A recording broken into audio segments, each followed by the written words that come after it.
What is up, movie friends? Welcome back to the show. I'm Anthony. And this is James, and today we're tackling Forrest Gump, which is the ultimate uplifting, feel-good movie. We follow this incredibly lovable character, Forrest Gump, on his journey through life while stopping by some of the most major U.S. history events from the 1950s to 1990s. So it's a super fun and interesting film, and Tom Hanks is phenomenal, and I just really love this movie. The reason why this movie works so well is because of the character. It's one of the best character pieces ever made.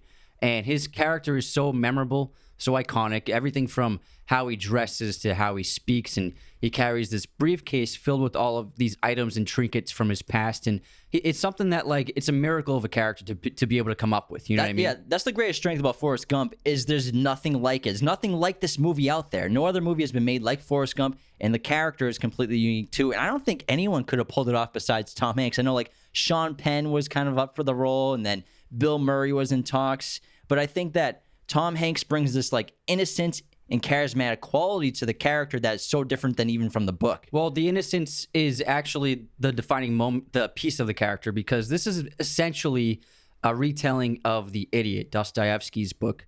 If anyone hasn't read it, if you like literature, it's a great Russian novel. And if you like literature, if you read books, did I just sound smart? I hope I did. If you like literature.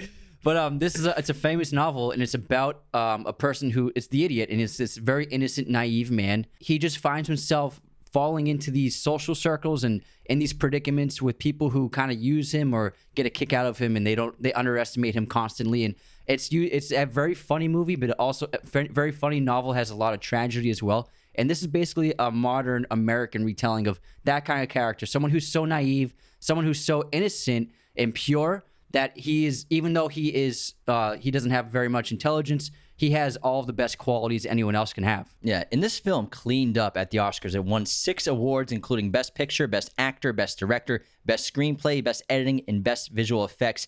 And it's actually ranked number 12 on the IMDb user list of top-rated films of all time. And obviously, this doesn't mean it's the 12th best movie ever made. I don't think it's number 12 all time, obviously. I think that I love Forrest Gump, and this movie is phenomenal. It's a great movie, but I think it's a little bit overrated in terms of, like, where it ranks in the echelon of great films. Like, this, and don't take overrated harshly. Like, yeah. In terms of, like, top 12 movies all I time. love Forrest Gump, but it beat out 2 movies that are in the top 10 in that same list. It beat out Pulp Fiction. It beat out Quiz Show, which I think is fantastic. And it also beat Shawshank Redemption, which is number 1 on that list. Forrest Gump's better than Quiz Show, I would say. They're debatable. Yeah, maybe. I love Quiz Show, though. But either way, it beat Pulp Fiction, and it beat Shawshank Redemption. Before we continue, the best way to support Raiders of the Lost Podcast is go to patreon.com/Raiders of the Lost Podcast and become a patron today. You'll get personalized messages. You'll get perks like personalized messages, personalized videos, podcast schedules for upcoming episodes. Top-tier patrons get a monthly shout-out on the podcast. Plus, you'll have access to exclusive video content and patron-only giveaways. Head on over to our new website, RaidersOfTheLostPodcast.com. Check out all of our sources of content, our merch, our custom movie posters, and become a patron there as well. Be sure to follow and leave those 5-star reviews. If you're watching on YouTube, hit that subscribe button and smash the like button. This is something like it's Shawshank, where you can objectively say Shawshank is a great movie, but in terms of one of the greatest movies ever made, it's debatable. You know what I mean? But the thing, it is beloved by people. And it's some of the most, that and Shawshank are 2 of the most loved movies by people, I think, general audiences. Yeah, and there's that joke in the movie, This Is the End, the Seth Rogen comedy, where they're talking about, you probably hate universally loved movies. They're like, what do you think of Forrest Gump? He's like, I think it's a horrendous piece of shit. It's like, because everyone loves Forrest Gump. That's the thing. That's the joke. And that's why there's kind of, I think, this, like, cult community of people that absolutely despise this film. I mean, there are people that absolutely hate it, and they think that... Really? How can you hate this movie? I mean, if you look at it completely from just analyzing it in terms of a story, you could say that there's a lack of a plot. Maybe there's a little too much pop culture for some people, and it's you could say it's like a superficial look at the real life events that are going on. Like, they could take the film and be very opinionated politically in terms of, like, they cover the civil rights movement. He's in the White House a few times, and so he's stepping on all these moments in history. I went to the White House again. Yeah, so he goes to the White House 3 times. So he does all these he's a part of these historical events and all the protesting and everything, but it really has no substance to the plot or story. Well, that's the whole point of the movie, and that's the reason why people love this movie and connect with it so much is because, so first of all, this is a movie is an epic, meaning it takes place over a large period of time. And generally with long... If you like literature, like the Odyssey. Any of Homer's poems. But an epic, generally from the past in history, in film history, they have covered historical figures, very important figures in history or modern culture, like big people and famous people. Whereas this is an epic that covers just the most ordinary man you can think of. And that's the whole point of the movie, where this person, Forrest Gump, who is the most insignificant person you can think of. He can barely pass like 3rd grade reading level, and yet he achieves so many great moments and lives such an extraordinary life. That's the whole point, because he's just like all of us, and just because he's just an ordinary guy doesn't mean that his life isn't special. Yeah, and I love the aspect of like rewriting history in a way and having Forrest like kind of naively a part of so many different events. He calls in the hotel about Watergate. So I made a list of, in no particular order, of all the historical events that Forrest took place in. So Forrest meets the president 3 times in this film, 3 different presidents. He becomes a war hero in Vietnam. He becomes an NCAA National Football All-American. He meets John Lennon while on TV on the talk show. He plays ping pong in China. I love in the movies like, no American had been there in like a million years or something like that. He becomes world famous running across the country for 3 years because he just felt like running. He becomes a successful entrepreneur and owner of a household shrimp brand. Invests in Apple early, which is like, if you think that investing early in Bitcoin was big, like that was huge. He inspires Elvis Presley. And he inspires people to create like the famous bumper sticker, the t-shirt, "Have a nice day" slogan. And I'm sure I'm leaving several out, but like Forrest Gump's impact on history, according to this film, is immense. And I think one of the most underrated aspects of the movie is how Robert Zemeckis interweaves Forrest into all these events, because if anything can be said about Zemeckis, he's brilliant with visual effects, whether it be his early films like Back to the Future to those CGI rendered movies like The Polar Express. I mean, and Who Framed Roger Rabbit? Who Framed Roger Rabbit. So he has been a part of developing visual effects and filmmaking for decades, and he's always like Flight looks fantastic. Yeah, the plane crash, it's a great movie. Unbelievable. Castaway, before visual effects were super powerful, he made an amazing plane crash sequence with Castaway. And I mean, just in Castaway, the tidal waves and the storm in general, exactly, it looks amazing. What is that? 2000 still holds up. Yeah, it still looks great. We watched it like a month ago, and it looks great. And with this, this was still very early in the technology of visual effects digitally, but Zemeckis did an amazing job of weaving him into this old footage that is like black and white shot on film. And not only did he put Tom Hanks into the footage, but he used digital effects to move the mouths of the famous historical figures, like whether it's JFK or another president speaking to Forrest. And it's not perfectly synced up. Like obviously, if you grow up nowadays and you watch perfect CGI, if you watch this, you're like, hey, that looks fake. But when you're watching this when it came out, it was revolutionary. Yeah, I think this is one of the rare films that, like, if you went back and made an update to it, you know, like how authors make updates to books, or like George Lucas went back to make questionable updates to the Star Wars prequels 1 through 3. I mean, those are kind of. Are you saying Zemeckis should put aliens in the background? No, I'm not saying that he should put it like Jar Jar Binks there. I'm just saying that this movie would probably benefit in the long term of going back and like fixing those little parts, because nowadays those parts I think don't hold up well to it. Like if there's a con to this movie, I mean, it's so campy that it works. And because it's like, it's Forrest Gump, so it works. It's like part of the movie and part of the character. But I disagree. I don't think that should ever be done. Because I'm just saying, if you're going to do it to a movie, this would benefit incredibly from it. Yeah, I just think it shouldn't be done, because that's part of the experience of watching this movie, knowing that it was made in that era at that time. I mean, you can pick this movie apart if you want, and I understand why people don't like it so much. And if besides that, if there's something else I had to say for me that's a con to this film, is the fact that Zemeckis decided to just slice and dice the greatest guitar solo of all time with Freebird when Jenny's on the ledge about to jump. What are you doing? What's a long solo? Hey, you know what? It's like 3 minutes. Pick another song. Pick another solo. That's a holy song, basically, in my eyes. Yeah, but that music works perfectly for that scene. It does. So just use that part of the solo. He tore it up. No, but like he used all the best parts of the solo. Exactly. It's like throughout cheating. The whole scene. It's like cheating. Nah, it's man, not fair. It works. It works. It doesn't work for me. I think. Yeah. No, it's a great moment, and it gets your goosebumps going. But like every time, I'm like, free bird. But when you watch that scene, that's an example of how the music can change the tone of a scene.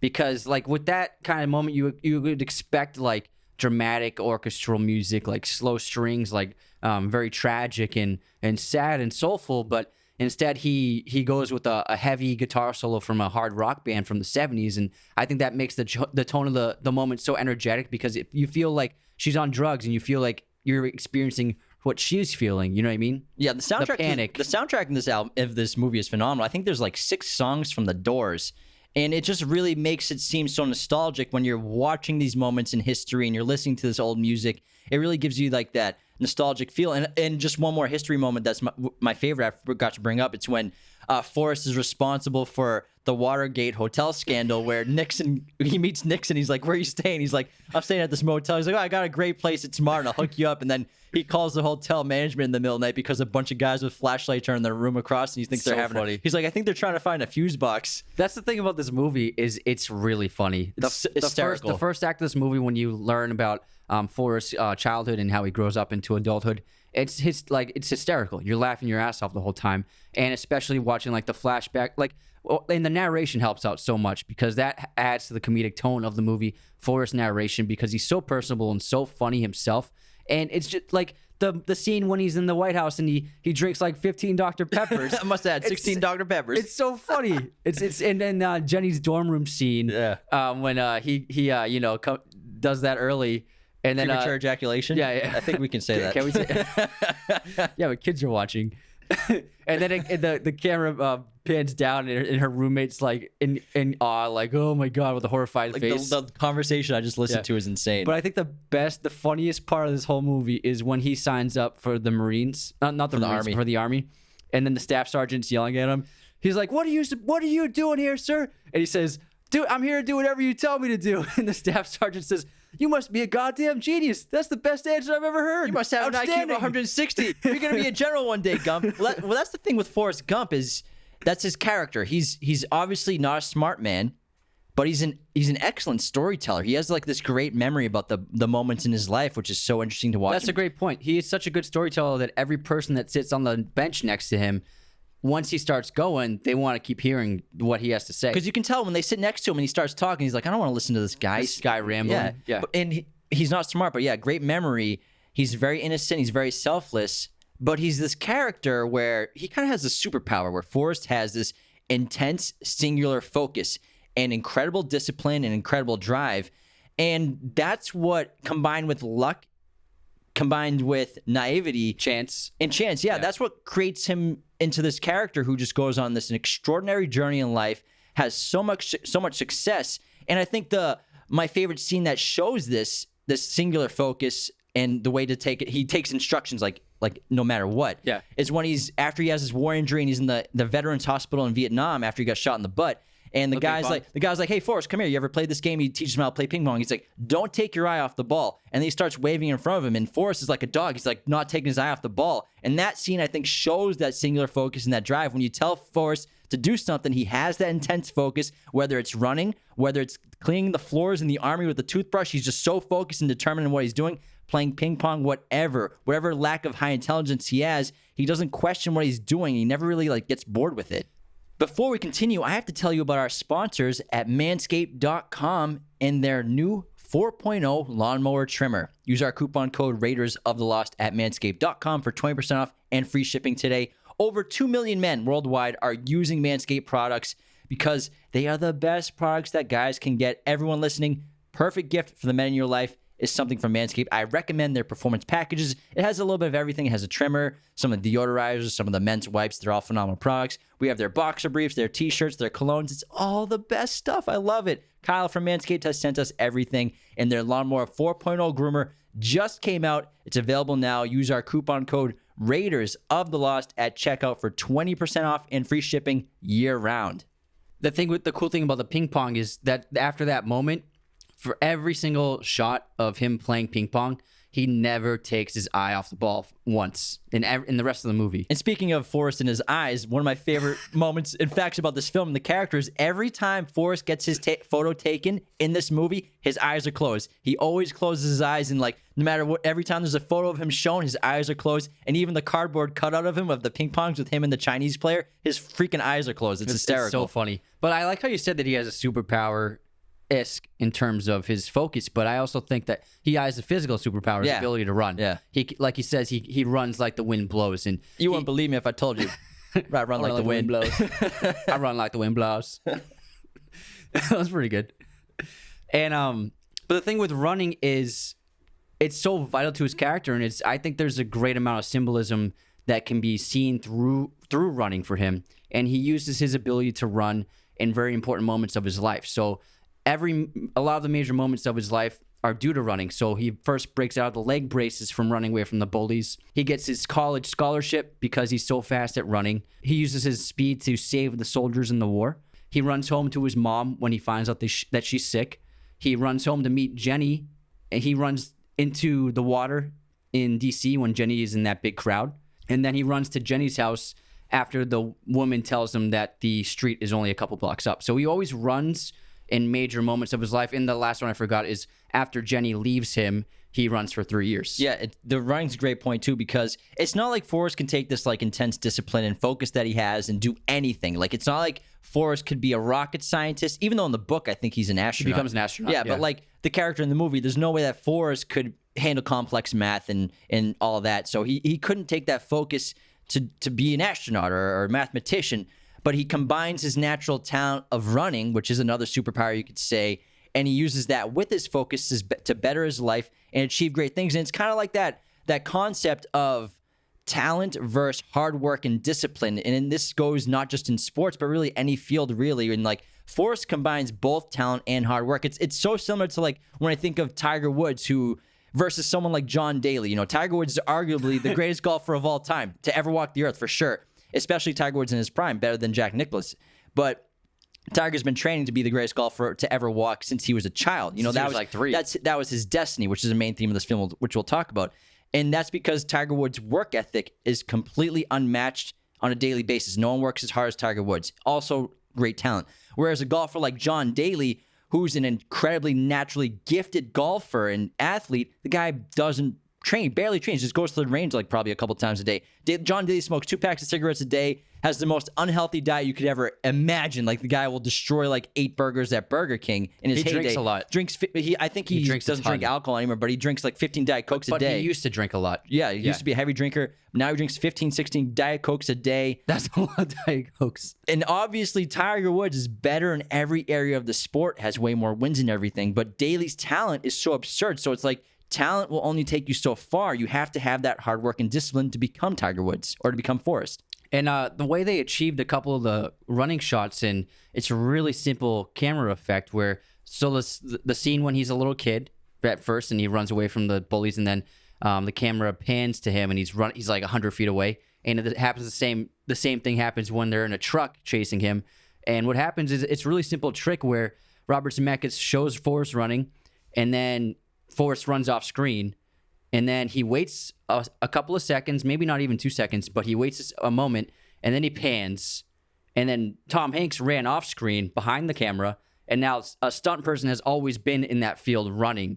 And so that's how they are able to achieve that amazing shot of seamlessly showing how fast he can run without cutting. Yeah, they do it twice in the movie. Yeah, when he's a kid and when he's an adult. It's pretty obvious. I think everyone watching is like, oh, they must have had someone in the field waiting for that. But when I was a kid, and I watched it, I was like, how did he run that fast? And the cool thing is that Alan Silvestri, he did the music, and like the themes of when he's running, it sounds like a superhero Superman it sounds theme. like it's like Marvel. Dun, dun, dun. Yeah. It's actually really cool. I think obviously the most defining characteristic of Tom Hanks' performance has to be his voice, how Forrest speaks. And it's not just his lack of intelligence, but the way he dictates his words. And Tom Hanks was originally going to do something very different, but then he did a screen test with the actor who played the young Forrest, and that kid, the actor, he actually spoke like this in real life. The way Forrest in the movie speaks as an adult, that's how the little kid in real life spoke. And when Tom Hanks did the screen test with him, he was enamored by that, by his accent and the way he spoke, and he was inspired to use it. And so Tom Hanks studied the little kid and sounds weird. And took. So No, I'm just kidding. You're making it weird. I guess it does sound a little weird, but he studied how the kid spoke and used it and adapted it for his performance, and that's how he came up with this way that Forrest speaks. Yeah, I think that's because the character in the book, Forrest, it's not like this innocent, super happy-go-lucky kind of silly person. He's a little more of a hardened person, a hardened man, and like a tougher life, and maybe less optimistic in a way. And he has like a very deep, like Southern drawl. And Tom didn't really want to do it until, like you said, he met the actor who played the young Forrest. But the thing with it's not just the accent, but I think he decided I need to give the character the childlike innocence of this little boy. Yeah. So Forrest he fully never matures into an adult. He keeps this child naivety and child innocence, and I think that's what the heart of the performance comes from. That's why I think Tom Hanks is the only person that could have pulled it off in this way. I think it would have been a completely different movie if any other actor took the role of Forrest Gump. And this is peak Tom Hanks. His name came before the movie. It says Tom Hanks in Forrest Gump. Yeah, and plus Tom Hanks, I think there was some scenes where he actually paid for the production costs, and he ended up making a ton of money on back end of this film. He didn't get paid salary. Yeah, so he got back in and made $40 million. Yeah, $40 million. So he actually paid for production elements and for scenes to be shot, and so that was a really good move on him, investing in himself and just making bank. And this is part of his run as just a dominant actor. I made a list. It's an amazing 10 years for Tom Hanks from 1993 to 2002. So this is an absurd list of movies. So ready? Philadelphia, Forrest Gump, Apollo 13, Toy Story, Saving Private Ryan, You've Got Mail, Toy Story 2, The Green Mile, Castaway, Road to Perdition, and Catch Me If You Can. It's a pretty good list. It's pretty good. Nuts. He did that in 10 years. And actually, the funny thing about Apollo 13 being on there is the scene where he's with Lieutenant Dan. He's talking about, like, the day that you're a shrimping boat captain, I'll be your first mate. He's like, and that's the day I'll be an astronaut. And the next movie that Tom Hanks was in was Apollo 13. Yeah. They actually, Gary Sinise is in Apollo 13 too. And just like a crazy fact about Forrest Gump in terms of astronauts. So in Forrest Gump, the novel that the movie's based on, Forrest actually goes into space with NASA, and upon return, he crash lands on an island full of cannibals. He only survives because he beats the head cannibal at chess every day. So that is pretty nuts. I got to read the book. That's pretty crazy. Absurd. But there's actually a sequel book, and in the book, it's called Forrest and Company, I think. The movie exists in the world of the book, in the universe, and Tom Hanks exists in that universe. And Forrest Gump doesn't like the movie, and he hates the press and media attention that it has given him in his life. And he also even meets Tom Hanks in the book as well. I'd love to talk about, obviously, the main theme of this film, which I think is destiny. You know, it's brought up a lot in the film by multiple characters. Jenny, Lieutenant Dan, Forrest's mom, Forrest. But before we get into the destiny in that theme of the film, let's take our intermission break, which is brought to you by our friends at manscaped.com. Use our coupon code Raiders of the Lost at checkout for 20% off. And so during our intermission, if you're new around here at Raiders of the Lost Podcast, we just play some fun movie games, some trivia, some guess these movies, some movie quote stuff. So let's begin our intermission. And after we ask each question, before the other person answers, we'll give a few seconds so that you listening and watching can try to guess yourselves. We'll see if we're all right. All right. First is going to be a movie quote competition. Let's go. So I'll go first, and Anthony will guess, and you all will guess too. Ready. Got me dragging your heavy ass through the burning desert with your dreadlocks sticking out the back. I could have been at a barbecue.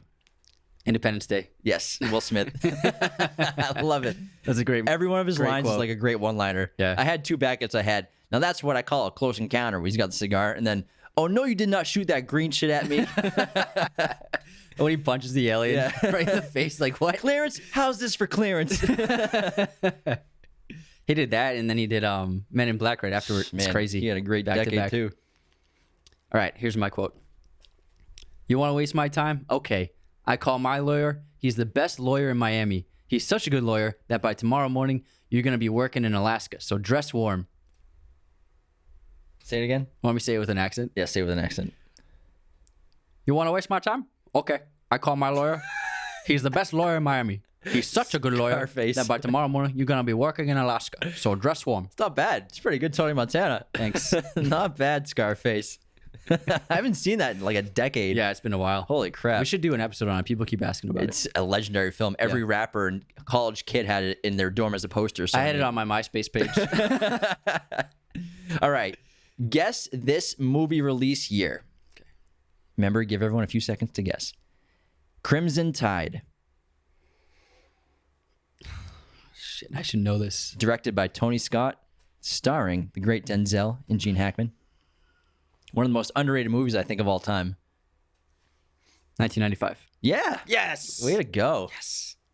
I love that movie. It's phenomenal. The score, too, by Hans Zimmer is fantastic. Did we talk about it on this podcast? We talked about it on the Denzel episode. Yeah.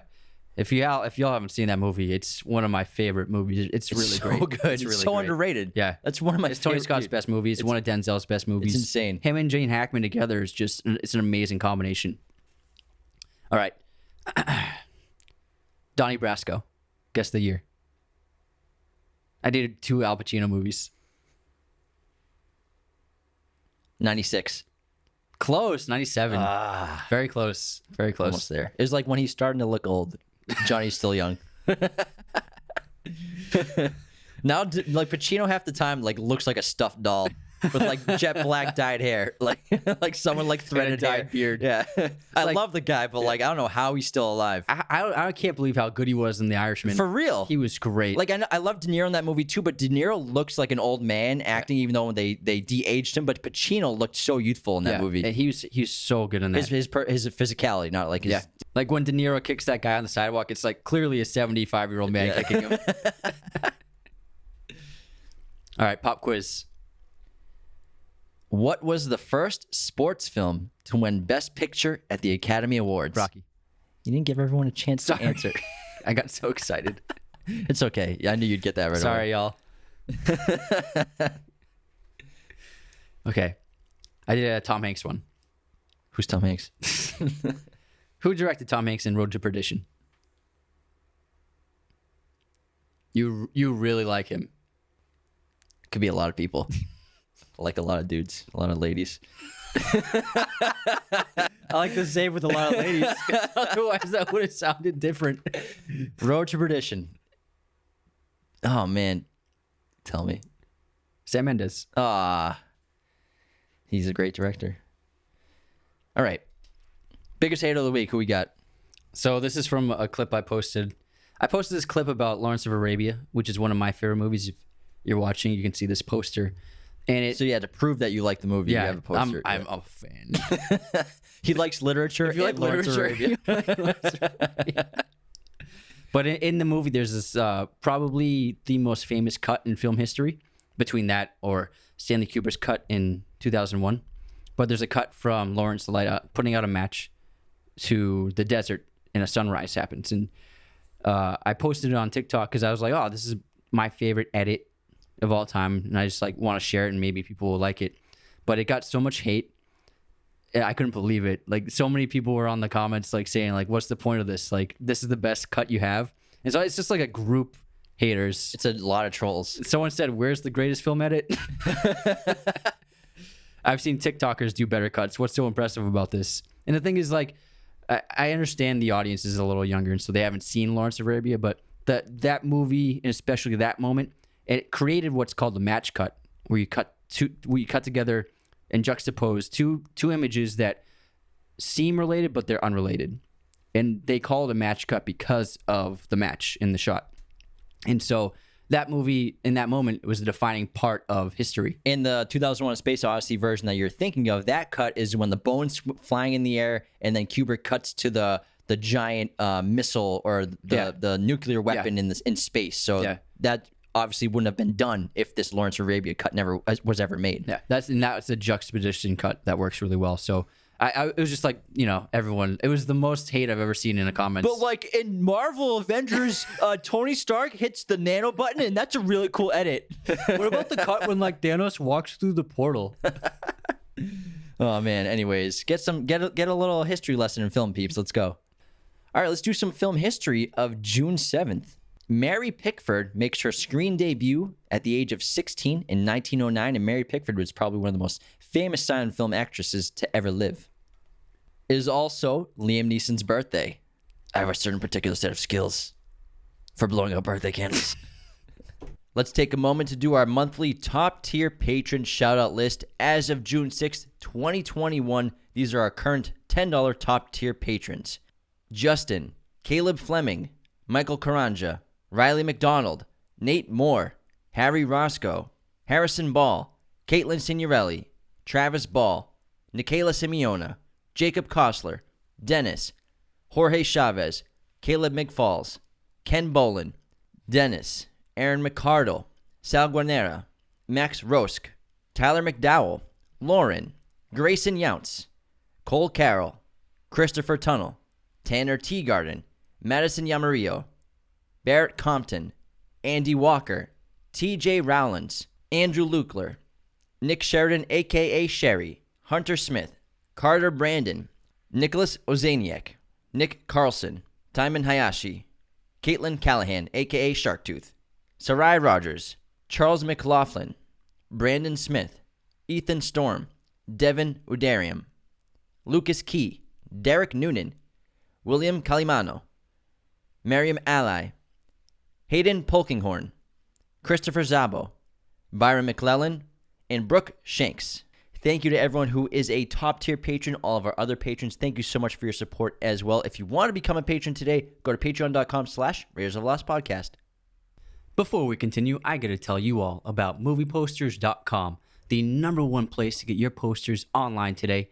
Movieposters.com has teamed up with us to offer a very special promo code. Use Raiders15 at their checkout to get 15% off your order today. If you're looking at our set online on YouTube, you'll see that it is decked out with these amazing posters. They have every kind of size, framing, backlighting, pretty much every movie imaginable at movieposters.com. If you're a fan of movies, if you're a fan of television shows, there's no better way to express that love than with a movie poster. Again, use our coupon code Raiders15, again, Raiders15 at movieposters.com to get 15% off your order today. Let's dive back into Forrest Gump, and we left off at the main theme of the film with Destiny. And Destiny is talked about multiple times by different characters in this film, by Forrest, by his mother, by Lieutenant Dan, by Jenny. I think it's represented with the feather at the beginning of the film too, which is floating around and lands at Forrest's feet.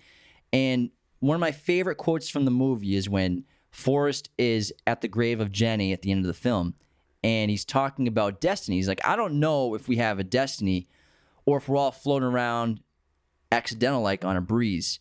And I think the thing with Forrest is he's a character who doesn't really concern himself with what he's supposed to do in life. He's not determined to find his destiny. He kind of just like accepts things as they come. He doesn't think about his future. Like he graduates college and then the army recruit comes up. He's like, have you thought about your future, sir? And then the next shot, he's getting on the army bus. Whereas someone like Jenny, all she's focused on is being somebody. She wants to be a famous singer. She wants to be a model or an actress. Lieutenant Dan, he has a destiny where he's supposed to die on the battlefield. And unfortunately, both of them never have their destinies fulfilled in what they want. Whereas Forrest, because he has no predetermined destiny for himself, that's what allows him to open all the avenues of an amazing destiny of himself. Forrest is the feather. Forrest is traveling through life without a plan, just taking it day by day and seeing where the wind blows him. And so the feather represents Forrest's life in many ways. Whereas he never really makes decisions based on self-interest, based on greed, based on doing greatness, on achieving greatness. Forrest just makes decisions just cause. And like how he stops running, he just feels like not running anymore. And that's why he's so much like the feather, whereas I think there's a heavy contrast between him and Jenny. And Jenny has a difficult plot in this film because she makes bad decision after bad decision after bad decision. And she definitely loves Forrest and he absolutely loves her, but she doesn't want to admit that she loves him.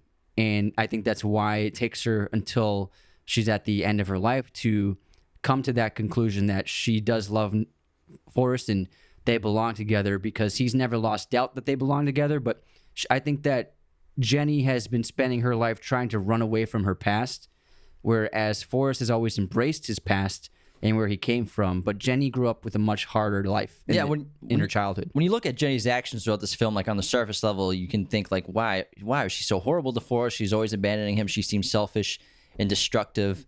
But Jenny's behavior as an adult is a direct reaction and response to the trauma that she faced as a child and the abuse. And they assume that they insinuate that it's sexual abuse that she gets from her father, as well as her father being an alcoholic and a physical abuser. So I think that's clearly insinuated that happens to her as a child at a young age. And there's that moving scene where she's in the field with Forrest, hiding from her father, who's looking for them, and she's telling Forrest and begging him to pray with her, to pray to God to turn her into a bird and fly far away. And I think that also kind of ties into the feather that represents Jenny in a way, floating around.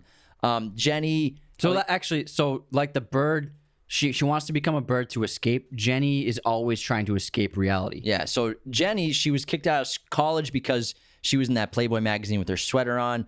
And she's always leaving Forrest, but Forrest doesn't understand that Jenny's kind of doing it in a way to protect Forrest, to not take advantage of Forrest. And I think that truly Jenny does love Forrest deep down, and I think she does know that she loves him. And I think because she loves Forrest, that's why she stays away, and that's why when he asks her to marry him, she says, "You don't want to marry me," because Jenny knows that she's kind of like pieces of a person because of what happened to her in her past, that she's trying to put it all together. And it's not until she has her child that Jenny's life finally has stability. It has meaning, but I kind of disagree. I think that Jenny, in a way, kind of looks down on Forrest in the first half of the film, and that's why she never accepts his advances and his desires to be with her because of his intelligence. And she views that as he's lesser than, kind of, and that's why she's always running away from him. I think it's the exact opposite. I think it's because Jenny sees Forrest is such a good person. He's complete. Forrest is probably the best person that she knows, and maybe she doesn't think that Forrest deserves her, or that she deserves Forrest, So I think that maybe Jenny's running from the fact that she's not good enough for Forrest in her eyes, and that's why she's constantly leaving him. You can say leaving him hanging, just leaving him outside in the rain, or leaving him at his house when she comes by, when she had nothing better, when she was coming to kind of be rescued for a little while. I think that Jenny, I cannot say it like Forrest. I think Jenny constantly runs from Forrest to protect him. Yeah, you can look at it both ways, either way. But yeah, we disagree. I think she's afraid of love. She's afraid of love because of her father. All she's known is an abusive man. Look at her relationships too. Even the protest guy, he's an abusive person too. He hits her. And even the musician, he's sleeping in the bed, but she has bruises on her eyes. Yeah. So she's always fine. She's on this path of self-destruction throughout the entire film, and it's kind of this thing where she thinks that since she grew up with that trauma of an abusive father, she thinks that that's all she deserves, to be abused by men. And that's why she keeps finding herself in these situations over and over again with the same kind of abusive, aggressive, violent men over and over again. And then it's not until she's diagnosed with some sort of virus that doctors don't know what. It's insinuated, I think, that it's either HIV or hepatitis C. It's hepatitis. So those are both. I don't think it's not confirmed. The filmmakers implied it. They implied HIV too. Afterwards. Yeah, so it's either way. Both of those were both unknown. They're both deadly at the time, and no one knew what it was. And it's not until then that she's diagnosed with this illness that she has Forrest come. And that's basically Forrest's plot of why he's on that bench. He's going to see Jenny. She asked him to come, and he obviously brought chocolates. And it's not until she's diagnosed with that disease that she shows Forrest that he's a father and that he has Forrest Jr. And you could say that she was hiding him from Forrest, obviously, for 6 years. Do you think that she just didn't tell him because he was running? And there's really no way to contact him while he's running across the country? That's possible. I think that's why, because he ran for 3.5 years, and she did keep in touch with what he was doing and constantly tracked him. And so maybe she just waited until he got back and finished running to finally tell him about his son. Yeah, it's possible. But there's a lot of people who are critical about this movie, I think, and especially about the character of Jenny. I think it's really ridiculous to think, or the opinion that she just came back to him because he's wealthy and she wants him to take care of the son. If it's even people out there don't think that Forrest Jr. is Forrest's son. and they think that Jenny. Oh yeah, I've heard that. It's ridiculous, theory. and I think that Robert Zemeckis perfectly shows you with 2 shots in this movie that Forrest Jr. is really Forrest's son. It's when Forrest finally meets Forrest Jr. and he's like in awe and can't speak, and he sits down next to him to watch the cartoons. They both sit the exact same way, and they both tilt their head to the left at the same exact time, the exact same moment. Yeah. And they do the same thing with their fishing. So I think Robert Zemeckis shows you with those 2 shots, this is definitely Forrest's kid. Yeah, I think that's just a dumb conspiracy theory that, I mean, it's a little nihilistic. And I mean, if that was true, then what was the point of the whole movie? I mean, there's no cathartic ending at all. The thing with Jenny is why I think that she didn't tell him because he was gone running. I think it's the 80s. How do you contact someone when they're literally running across the country? That's actually a really good point. So I think that's why he never found out about it. And then when he returned from his marathon, then she tells him. So I think that's why there is that wait for him. Speaking of running, why does Forrest go on that 3.5-year run? And so this happens right after Jenny came to live with him for, I think it's a couple months. Seems like a month or so. Yeah, it seems like she's there for a little while, and they have this beautiful time together. So Jenny's kind of like, she's spent a decade or 2 just living in California, living in different places, having different types of life. Whereas like Forrest has had this direct path. She's been so inconsistent in life and has had really no path. And even though Forrest became so successful, he still returned home. Yeah. Because he loves home. And it's a great moment when Jenny comes home and he's cutting the lawn. And I love how he just cuts the lawn at the school just because he likes to do it, even though he's wealthy as hell. I got it for free. And it's a great time for Forrest. And that's, the night before she leaves, that's the night where he asks her to marry him. And she says, no, you don't want to marry me. And that's also the night that Jenny sneaks into his bed and they have sex for the first time. And I'm assuming it's the only time too. And then she leaves the next morning without him waking up. And that's what causes Forrest to start running. And he says, like Mom used to say, you just got to keep moving and put the past behind you. And I think that his way to get over Jenny leaving is just running for as long as it takes for him to forget about it. Or not forget about it, is just to move past it. Yeah, well, like I said earlier about the symbolism of running, I think that for Forrest, running sets him free because many of his accomplishments, many of achievements, and even during impactful moments of his life, he runs. And running, his ability to run literally catapults him on his journey. And so when he runs, I think that he's setting himself free from any kind of constraints or boundaries that are in his way. And so this is a major boundary, and the way he escapes it is to run, and it sets him free, the ability to just run endlessly. Yeah, every time he runs, something incredible happens to him by chance. Running onto the football field at Alabama and getting a scholarship and becoming an All-American. He runs in Vietnam to save people and becomes a war hero, and running cross-country makes him world famous pretty much, and that's something that's so important to the character of Forrest. And speaking of characters, I want to talk about Bubba Gump for a little. Bubba Gump Shrimp Boat Company.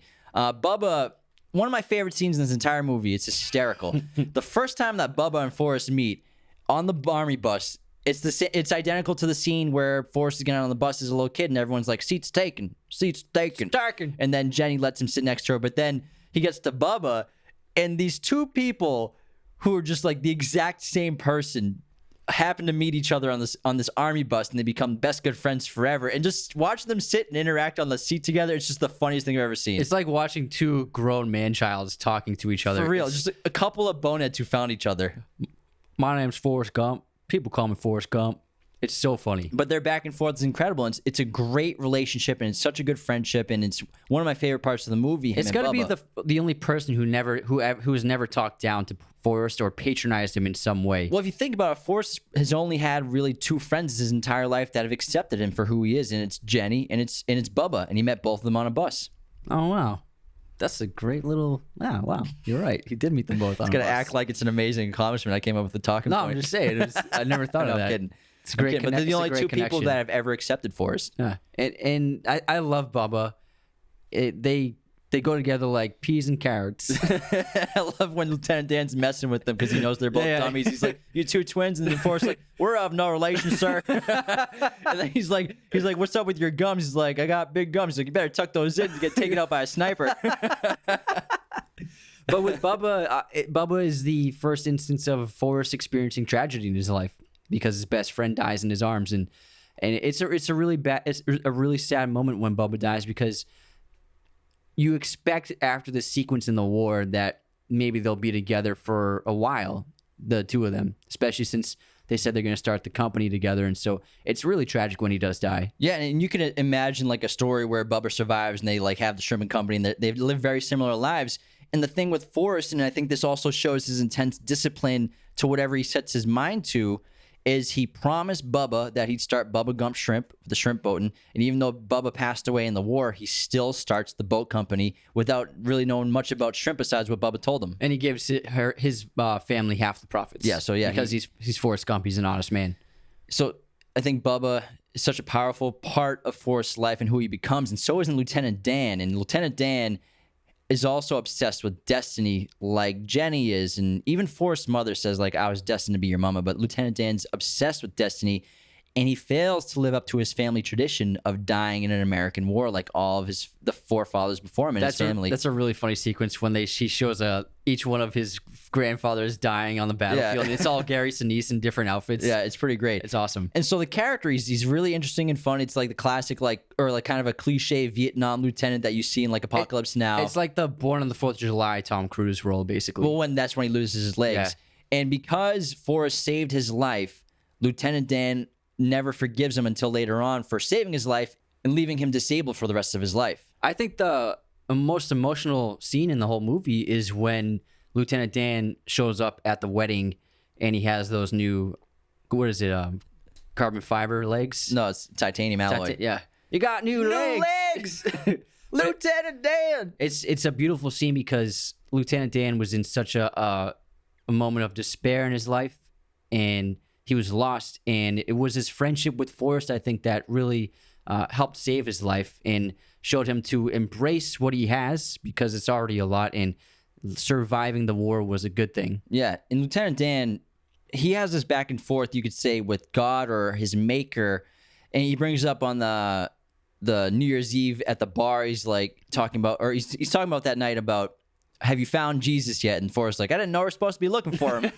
And then Lieutenant Dan has that scene where he's on top of the boat during the hurricane on the shrimp boat, and he's like, me and you going one-on-one. Is this all you can muster? So he's obsessed with this idea of going against God because he feels like God wronged him in life. And it seems like he's suicidal at times, and almost like when he jumps off the boat to do the backstroke swimming, you're like, is he like going it seems to kill like himself? he's, yeah. I think that scene, they could have played it out longer, but I imagine that Lieutenant Dan jumps off the boat to go swimming because he's testing his will to live, you could say, in a way. If he survives this swim, that means that he wants to live. I actually think that shot is him. He's at peace now because before he jumps off the boat, he thanks Forrest, right? He doesn't thank him. Forgives him. He says he's sorry. He says, I never thank you for saving him. Yeah. And Forrest says he never did, but he says he thinks he did in his own way. Yeah, exactly. And so I think that, and he's swimming to a beautiful sunset. So I think that Lieutenant Dan is finding peace because he leaves the story, and the next time we see him, he has legs and he's clean cut, and he seems to be in a great point in his life. So I think that's the first moment where he's finding peace in his life. Just to stay on this topic of theology or God or whatever you believe in, Forrest, what I love about his character is because he's not focused on his future, or he's not focused by like the distractions of life. He's kind of just like I said, singular focused. He sees and witnesses the miracles of life on a daily basis that most people ignore. I mean, I love the scene where he's talking to Jenny when she's in bed, and he's telling her about all the stories of while he's running. He's in the sunset on the desert, or the sunset on the boat, the lake that was so reflective it looked like there were two skies on top of each other, Jenny.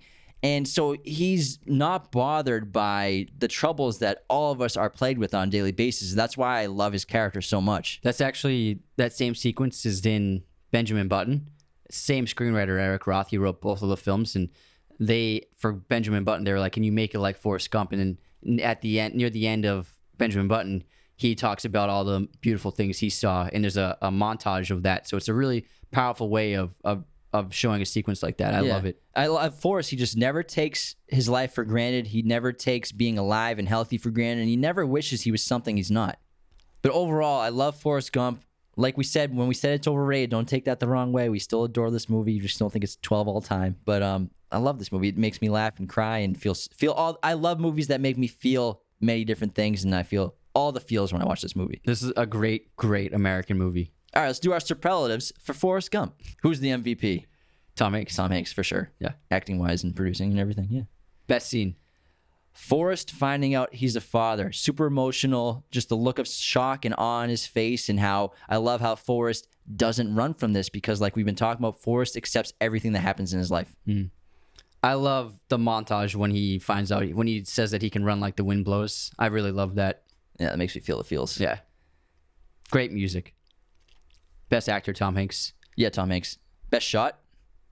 I really love the shot. It's just a simple shot. It seems insignificant, but it's when he's a kid and he still has the leg braces on, and then Elvis comes over to stay at the house. And Zemeckis does this great shot from floor level, and little Forrest is doing his dance with the braces on, and then Elvis's legs are in the foreground. And it's just, I don't know what it is. I just really adore that shot. It's a brilliant way to film it. Yeah, he's like pulling out with a crane, it looks like. Yeah. It's a really good shot. My favorite shot, it's really just the montage of him when I was talking about Jenny, when he's telling him about his travels, the sunsets, the desert, and everything like that. I think that's just beautiful cinematography. Nice. Best line? There are so many in this movie. I have 3 that I picked. The Destiny one. I don't know if we have a destiny or if we're all just floating around all accidental like on a breeze, but maybe I think it's both. Maybe both is happening at the same time. I think that just ties into the concept of destiny and also Forrest just accepting everything that comes into his path. I'm not a smart man, but I know what love is. And from that day on, we was always together. Jenny and me was like peas and carrots. I just love when he meets Bubba and he says, "My name's Forrest Gump. People call me Forrest Gump." It's just well, because Bubba tells us his real name. He's like, people call me Bubba. He's like, "My name's Forrest Gump. People call me Forrest Gump." And I really love the staff sergeant line, like, "That is goddamn outstanding." You've got to be a genius, Gump. Why'd you put that gun together so fast, Gump? If you're gonna be a general someday, Gump. I love it. You must have an IQ of 160. Want to do some fun movie facts about Forrest Gump? Yeah, I got a good one right here. You ready? Ready. In Forrest Gump, there are 4 lead actors who play multiple roles. Gary Sinise plays Lieutenant Dan, as well as all of his ancestors who die in American wars. McKelty Williamson plays both Benjamin Buford Bubba Blue, as well as the waiter opening Dr. Pepper bottles when Forrest meets JFK at the White House as an All-American. Sally Field plays Forrest's mom, as well as a male reporter during Forrest's run across America. And Tom Hanks plays both Forrest and a Confederate ancestor. Oh, wow. Tom Hanks was not paid a salary for Forrest Gump. Instead, he took a back-end percentage, which ultimately netted him $40 million because Forrest Gump earned $700 million at the box office. The line, "My name is Forrest Gump, people call me Forrest Gump," that was ad-libbed by Tom Hanks when they made the scene. Kurt Russell actually did the voice for Elvis Presley in this movie, too. For the ping pong scenes in China, there is no ping pong. It was all digital, the ball completely, but Tom Hanks did do the real ping pong playing like in the army station, but everything in China is CGI, and it looks fantastic when they're playing that match. The running scene was inspired by an actual event. In 1982, Louis Michael Figueroa, aged 16 years old, ran from New Jersey to San Francisco for the American Cancer Society. The park bench that Tom Hanks sat on for much of this movie is now located inside a Savannah, Georgia museum. When Forrest Gump calls the report of the Watergate burglary, the security guard who answers the phone says, "Security, Frank Willis." This is the actual name of the actual security guard on duty that night. Bill Murray, John Travolta, and Chevy Chase turned down the role of Forrest Gump. Ice Cube and Dave Chappelle turned down the role of Bubba. So didn't Tupac Shakur? Yeah, well, no, he auditioned. He didn't get through the audition process. And then Ice Cube said he would refuse to play an idiot, and Chappelle thought the movie would bomb.